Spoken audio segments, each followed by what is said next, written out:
ఆదికాండము 16వ అధ్యాయము. అబ్రాము భార్య అయిన శారాయి అతనికి పిల్లలు కనలేదు. ఆమెకు హాగరు అను ఐగుప్తురాలైన దాసి ఉండెను. కాగా శారయి, ఇదిగో నేను పిల్లలు కనకుండా యెహోవా చేసి ఉన్నాడు, నీవు దయచేసి నా దాసితో పొమ్ము, ఒకవేళ ఆమె వలన నాకు సంతానము కలుగవచ్చునని అబ్రాముతో చెప్పెను. అబ్రాము శారయి మాట వినెను. కాబట్టి అబ్రాము కనాను దేశంలో 10 ఏండ్లు కాపురమున్న తరువాత అబ్రాము భార్య అయిన శారయి తన దాసి అయిన హాగరును ఐగుప్తురాలిని తీసుకుని తన పెనిమిటి అయిన అబ్రామునకు భార్యగా ఉండునట్లు అతనికిచ్చెను. అతడు హాగరుతో పోయినప్పుడు అది గర్భవతి ఆయెను. అది తాను గర్భవతి నైతినని తెలుసుకున్నప్పుడు దాని యజమానురాలు దాని దృష్టికి నీచమైనదాయెను. అప్పుడు శారయి, నా ఉసురు నీకు తగులును, నేనే నా దాసిని నీ కౌగిటికిచ్చిన తరువాత తాను గర్భవతినైనని తెలుసుకున్నప్పుడు నేను దాని దృష్టికి నీచమైన దాననైతిని, నాకును నీకును యెహోవా న్యాయము తీర్చునుగాక అని అబ్రాముతో అనెను.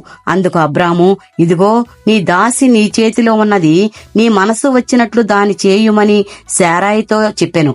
శారయి దాన్ని శ్రమ పెట్టినందున ఆమె యొద్ద నుండి అది పారిపోగా యెహోవా దూత అరణ్యములో నీటి బొగ్గ యొద్ద అనగా షూరు మార్గములో బొగ్గ యొద్ద ఆమెను కనుగొని, శారాయి దాసి అయిన హాగరు, ఎక్కడ నుండి వచ్చితివని ఎక్కడికి వెళ్ళుచున్నావని అడిగినందుకు అది, నా యజమానురాలైన శారయి యొద్ద నుండి పారిపోచున్నానెను.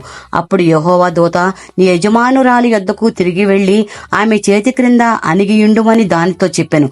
మరియు యెహోవా దూత, నీ సంతానమును నిశ్చయముగా విస్తరింపచేసేదను, అది లెక్కింప వీలు లేనంత విస్తారమవునని దానితో చెప్పెను. మరియు యెహోవా దూత, ఇదిగో యెహోవా నీ మొరను వినెను, నీవు గర్భవతి అయి ఉన్నావు, నీవు కుమారుని కని అతనికి ఇష్మాయేలు అను పేరు పెట్టుదువు. అతడు అడవి గాడిద వంటి మనుషుడు, అతని చెయ్యి అందరికిని అందరి చేతులు అతనికి విరోధముగా ఉండును, అతడు తన సహోదరులందరి ఎదుట నివసించునని దానితో చెప్పగా, అది చూచుచున్న దేవుడవు నీవే అను పేరు తనతో మాట్లాడిన యెహోవాకు పెట్టెను. ఏలయనగా, నన్ను చూచిన వాణ్ణి నేనెక్కడ చూచితను కదా అని అనుకొనెను. అందుచేత ఆ నీటి బొగ్గకు బెయర్ లహోరోయి అను పేరు పెట్టబడెను. అది కాదేశునకు బెరేదునకును మధ్య ఉన్నది. తరువాత హాగరు అబ్రామునకు కుమారుని కనెను. అబ్రాము హాగరు కనిన తన కుమారునికి ఇష్మాయేలును పేరు పెట్టెను. హాగరు అబ్రామునకు ఇష్మాయేలును కనినప్పుడు అబ్రాము 86 ఏండ్లు వాడ. ఆమేన్.